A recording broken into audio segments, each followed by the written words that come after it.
엠브레인이 지금 얘기하는 구매 딥데이터는 바로 그 영수증을 기반으로 한 데이터라고 들었습니다. 우리의 고객은 누구인가라는 것을 많이 질문하고 대부분 물어보면 대답을 하세요. 우리의 고객은 누구 다.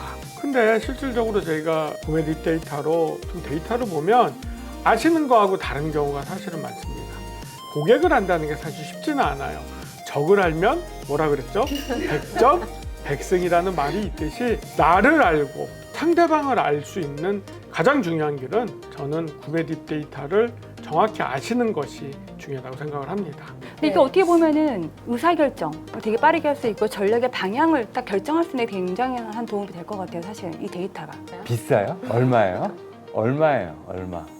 가격은 네, 안녕하세요. 왁자하게 진행하는 두 번째 시간. 소개는 뭐 알아서 자막이 나갈 겁니다. 그걸 이해해 주시면 될 것 같고요. 자, 오늘은 바로 그냥 주제로 들어가겠습니다. 자, 오늘의 주제는 바로 진짜 소비자는 누구일까? 구매 딥데이터 DDB 뭔가 연상하신다면 자제해 주시고요. DDB로 찾는다입니다.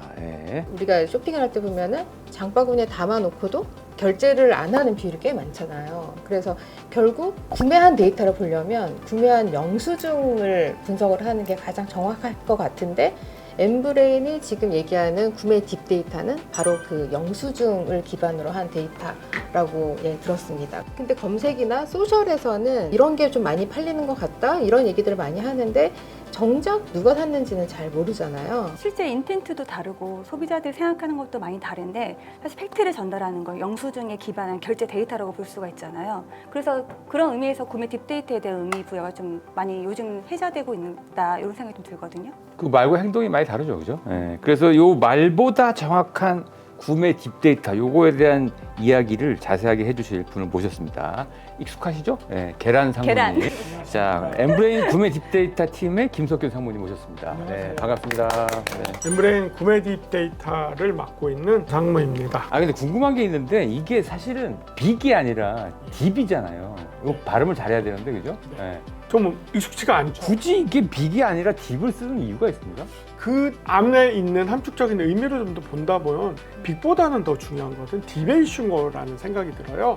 그래서 빅보다는 우리는 딥을 추구한다는 의미로 딥이라는 말을 쓰기로 이렇게 저희 회사는 결정을 했습니다. 근데 그러면 소비자 입장에서 구매 딥데이터는 왜 봐야 하는 건가요? 어떤 면에서 중요하기 때문에 구매 딥데이터라는 거를 별도로 2만 패널을 모으신 거예요? 저는 행동을 봐야 되기 때문에 결국 우리는 일반 리서치도 중요하지만 그래서 구매 딥데이터를 통해서 최종적인 종결점을 파악을 해봐야 되지 않을까 그런 점에서 딥데이터가 중요하다고 생각을 합니다. 그럼 지금까지 그 데이터를 분석하시면서 리서치도 해보셨잖아요. 네. 그 리서치 그 서베이하고 딥데이터하고 진짜 이게 뭔가 달랐던 경험이 있어요? 뭐 사례라던가? 그때도 친환경에 대한 태도는 2030이 높은데 실제 구매는 4050이 훨씬 더 그렇죠. 많이 하는 이 굉장히 중요한 차이가 데이터로 확인이 되니까 되게 놀라웠어요. 근데 그것이 실질적으로 시장이라는 관점, 상품이라는 관점에서 투영돼서 나타나는 형태는 여러 가지로 변화될 수 있고 순화될 수도 있고 강화될 수도 있다고 생각이 들어요. 장바구니에 담는 것도 중요한데 이게 쇼핑에서 구매 확인을 누르는 게 굉장히 중요하기 때문에 그렇죠. 그 두 개 차이가 있다는 말씀이시죠? 그렇죠. 예. 또 이렇게 보면 세그에 대한 정의를 마케터들이 생각하는 세그에 대한 정의도 미처 확인하지 못했던 것들도 발견할 수 있는 세그를 다시 해야 되겠네 이런 고민도 해야 될 것 같아요. 자, 결국 지갑이 움직이는 게 되게 중요하네요. 제가 얼핏 제가 그때 한번 분석한 걸 얼핏 봤는데 되게 놀라웠던 게 2019년인가? 그 광복 100주년. 그때 노노재팬 운동이 막 세게 불었을 때 일본 맥주 거부 운동 이런 거 있었는데 흥미로운 거는 4050이 많이 샀더라고요. 그쪽에 반일 쪽이 점수가 되게 센데 실제로 데이터로 보니까 죄송하긴 한데 4050이 많이 사드셨더라고요. 데이터로는. 그러니까 이제 태도로 나타난 지표랑 실제 구매 패턴이 조금 다를 수 있기 때문에 이걸 같이 봐야 되는 게 생기네요. 그러고 보니까. 그렇기도 하고 요즘 가만 보면은 트렌드도 보면 젠더리스라는 그런 트렌드가 있죠. 그렇죠. 우리는 다양한 상품들의 구매 데이터를 통해서 그 속에서 이것이 어떻게 표현되느냐를 바라보고 그 키워드를 분석해내는 것이 실질적으로 마케터들 우리가 또 이런 분석을 하고 데이터를 핸들링하는 사람들이 그런 인사이트를 줄 수 있는 부분이라고 생각을 합니다. 그럼 사실 좀 본질적으로 궁금한 게 데이터를 어떻게 모으느냐가 중요하잖아요. 이 구매대 빅데이터 어떤 방식으로 모으는 거예요? 저희는 아까 대표님도 설명하셨지만 영수증을 통해서 모으는데요. 뭐 이런 어떤 소비 데이터를 모집하는 곳이 여러 곳이 있습니다만은 그 중에서 가장 발전적인 방식으로 저희는 모집한다고 생각을 하고 있습니다. 그럼 그 패널도 계속 모집을 계속 하고 계신 거예요? 저희가 관리하는 기준이 있습니다. 저희 데이터는 결국은 2만 명의 샘플을 통해서 최종적으로 우리나라 대한민국의 전체 소비를 대변할 수 있는 표본을 구성해 내야 되기 때문에 나름대로 관리하는 기준에 의거해서 패널들을 모집하고 있습니다. 그래서 그 기준에 부합해야지만이 패널로 들어오실 수가 있습니다. 그렇게 모집한 수가 2만 명이면 이게 어마어마한 굉장한 수네요, 사실은. 저희가 시도 단위 그리고 성별, 연령별로 구분을 합니다. 그 단위에 의거해서 관리를 하고 그다음에 저희 그 전문 용어로 웨이트라 그러죠. 이걸 통해서 전체 결과물들을 하나로 합칠 때 관리하는 기준이 상당히 복잡해요. 기업들이 보면은 데이터에서 이제 굉장히 많은 인사이트를 얻을 수 있을 것 같긴 한데 근데 저는 개인적으로 네. 또 궁금한 게 상무님이 구매 딥데이터를 보실 때 이게 어떤 기업, 어떤 업종에서 이 데이터를 보면 너무 도움이 될 것 같다라는 생각이 드시는지 좀 궁금하거든요. 기업에서 가장 궁금한 게 뭘까요? 경쟁사? 그렇죠. 사람은 자기 거보다는 남의 게 더 궁금하고 기존의 빅데이터는 그걸 모르는구나. 구매 딥데이터로 좀 데이터를 보면 아시는 거하고 다른 경우가 사실은 많습니다. 고객을 안다는 게 사실 쉽지는 않아요. 우리가 광고 컨셉을 만들고 제품을 개발하면서 제품의 컨셉, 타겟팅을 설정하지만 그것이 데이터에 기반한 것보다는 나의 생각, 감 이런 것으로 결정하는 경우가 사실은 실질적으로 많아요. 그렇기 때문에 고객을 정확히 알고 그리고 적을 알면 뭐라 그랬죠? 백적, 백승이라는 말이 있듯이 나를 알고 그리고 상대방을 알 수 있는 가장 중요한 길은 저는 구매 딥데이터를 정확히 아시는 것이 중요하다고 생각을 합니다. 상무님 얘기 들어보면은 이게 구매 딥데이터라는 게 기본적으로 앞에 프로세스가 많아요. 뭐 OCR 떠야 되고 뭐 여러 가지 스캔도 받아야 되고 정제도 해야 되고 그러면 유행이 빠르게 돌아가는 업계에서는 이 구매 딥데이터의 효용성이나 뭐가 가능한지 이걸 파악하는데 이런 팁을 좀 주셔야 될 것 같은데. 저는 그렇게 생각을 해요. 신제품에 대해서 지속적으로 흐름을 체크를 해야 될 것 같아요. 근데 그게 자기 제품만 체크한다고 되는 문제가 아니라 그렇죠. 상대방의 제품도 같이 체크를 하면서 이 시장에서의 다이나믹을 좀 잘 파악하고 있어야 되지 않을까 싶습니다. 그러기 위해서는 제품이 출시되면 항상 출시에 따라서 트래킹을 해야 되는 것이 가장 중요한 것 같아요. 근데 실질적으로 일반 리서치 데이터보다는 물론 그것도 중요합니다. 하지만 시장에서 반응을 바로 볼 수 있는 구매 딥데이터에서의 판매 어떤 흐름을 빨리 파악했을 때 이것에 대해서 프로모션을 해줘야 된다. 아니면 상품의 개선이 빨리 필요하겠구나. 아니면 이 상품은 조금 더딘 듯하지만 포텐셜이 있기 때문에 앞으로 좀 더 지켜보자. 이 상품은 애초에 안 되는 것 같다. 빨리 접고 다른 상품으로 교체하자를 판단하려면 지속적으로 구매 딥데이터를 체크하시는 게 현재 저희가 가진 여러 가지 방법 중에서 가장 효율적이지 않을까 싶은 생각이 있어서 공고를 드립니다. 근데 이게 어떻게 보면은 의사결정을 되게 빠르게 할 수 있고 전략의 방향을 딱 결정할 수 있는 데 굉장한 도움이 될 것 같아요. 사실 이 데이터가.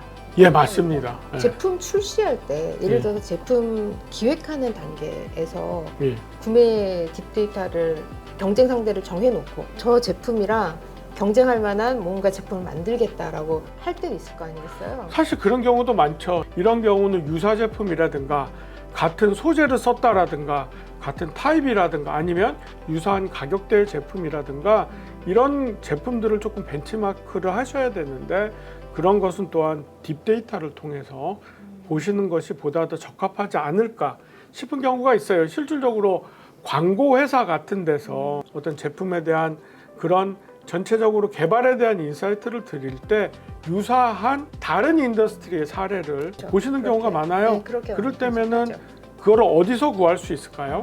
저희 구매 딥데이터에서 제공해 드릴 수 있다고 자신을 합니다. 다른 데는 없나요? 비슷하네. 뭐 비슷한 회사는 있지만 말씀은 안 드릴게요. 자, 그러면 이게 지금 얘기 들어보니까 일반적으로 먼저 움직이는 트렌드 파악 같은 것도 구매 빅데이터 좀 읽을 수가 있을 것 같아요. 진짜 트렌드가 무엇인가를 파악하는데 예를 들면 이런 예가 있을 것 같아요. 요즘은 이제 커피를 구매할 때 되게 저렴한 거, 되게 접근성이 좋은 거, 노란 라벨. 네, 뭐 그런 거가 되게 많이 팔리고 있다. 근데 어느 날 구매 데이터를 보다 보면 프리미엄 커피가 갑자기 매출이 오른다. 야, 그러면 야, 요즘 다시 또 프리미엄?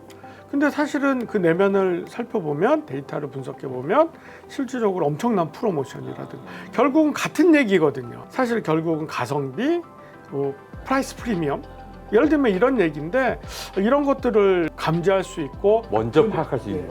내면에 파악할 수도 있고 그리고 요즘 뭐 PB 같은 경우도 봐도 많이 뭐 가성비에서 가심비로 넘어가는 그런 과정에서 나타나는 많은 어떤 그 키워드들을 이런 어떤 구매 딥데이터에서 저는 읽을 수 있을 것 같아요. 그런 점에서 이제 요즘 PB는 옛날에 그저 싼 제품이었지만 요즘은 프리미엄도 있고 여러 가지 특화된 거, 유니크한 거, 많은 어떤 키워드들이 그 안에 또 집합돼 있잖아요. 그런 것을 볼 때 이런 것들이 구매 딥데이터에서 나타나고 우리가 그것을 바라볼 수 있다는 점에서 많이 권해드립니다. 그러니까 어떻게 보면 국내에서 뭔가 가성비를 극강으로 추구를 하다가 네. 프리미엄급의 어떤 제품도 가성비 있게 추구하려는 거를 좀 요구하는 트렌드가 감지되고 있는 거잖아요. 그 구매 딥데이터로. 자기가 접근 가능한 선에서는 나름대로 프리미엄을 추구한다. 네. 내가 할 수 있는 프리미엄, 그것을 PB를 통해서도 할 수 있다라는 점에서 조금 과거의 PB가 갖고 있는 의미가 많이들 변화되는 그런 경향들이 저희 구매 딥데이터에서 나타나는 것 같습니다. 굉장히 많은 인사이트가 발견이 되네요. 자, 그럼 끝으로 요 질문을 그냥 몰아서 질문 드릴게요. 이거 어떻게 컨택해야 돼요? 그리고 이게 또 하나 비싸요? 얼마예요? 얼마? 먼저 어떻게 컨택해야 돼야 뭐냐지. 뭐 저도 있고요. 밑에 나가죠? 밑에 나가는 이메일 주소 저도 있고 저희 사업부에 있는 친구들에게 연락을 주시면 간단히 해결된 문제고 이도저도 귀찮으시다? 그럼 저희 엠브레인에다 연락 주시면 저한테 다 전달되니까 그냥 편한 방법으로 연락 주시면 되고요. 가격은 여러 각도가 있는 것 같아요. 하지만 저희 엠브레인은 가장 저렴하고 그게 제일 가장 어려워요. 효율성 있는 가격으로 드린다. 효율성 있는 가격이에요. 네, 효율성이란 말이 참 어렵긴 하죠. 그럼 예를 들어서 100만 원으로도 그거 가능합니다. 가능해요? 예. 100만 원어치만 볼게요. 이게 가능해요? 그럼요. 아, 너무 좋은데요? 그 마켓펄스 365라는 네. 또한 상품을 운영하고 있어요. 이 마켓펄스 365는 이 구매 딥 데이터를 대부분의 소매 데이터가 전체적으로 하나의 어떤 그 턴키라고 해야 되나요? 하나의 종합 상품, 풀 서비스 형태로 판매가 되는데 저희 엠브레인에서는 그 풀 서비스 상품을 각각 서비스별로 나눠서 개별로 판매가 되기 때문에 대표님 말씀하신 100만 원 가장 싼 상품은 100만 원 안 할 수도 있습니다. 오, 진짜요? 네. 궁금하시면 오. 연락을 주시면 되고요. 100만 원 그 100만 원. 이하로도 보실 수가 있기 100 때문에 정말일까? 일단 궁금하시면 일단 연락을 해보시면 알 수 있을 것 같습니다. 네. 자, 이제 정리 한번 해보도록 하겠습니다. 오늘 뭐 흥미로운 얘기들이 많았네요. 네. 실제 시장이 움직이는 방식을 궁금해하신다면 구매 딥데이터는 한번 고려해볼 만한 굉장히 중요한 머티리얼이 될 것 같습니다. 자, 오늘 진행하시면서 느낀 점 한마디씩 해보시죠. 네. 생각보다 기업이나 마케터가 이 구매 딥데이터로 해볼 수 있거나 도움이 되거나 유용하게 쓸 수 있겠다라는 생각을 좀 많이 해봤던 시간인 것 같아요. 저는 마케터들이 생각보다 진짜 우리 고객이 누군지 모르는 경우가 많거든요. 희망 고객은 있죠. 네, 희망 그렇죠. 고객은 있는데 예, 진짜 고객은 잘 모르는 경우가 많아서 맞습니다. 저희 클라이언트의 데이터를 실제로 구매 딥데이터에서 한번 확인해 보고 싶다 하는 생각이 들었습니다. 네, 아유, 뭐 중요한 멘트를 다 해주셨네요. 네. 자, 그럼 저는 이렇게 한번 정리를 해볼게요. 오늘의 핵심 멘트는 이렇게 한번 정리해 보겠습니다. 소비자의 진심은 말보다 구매 딥데이터 이상입니다. 오.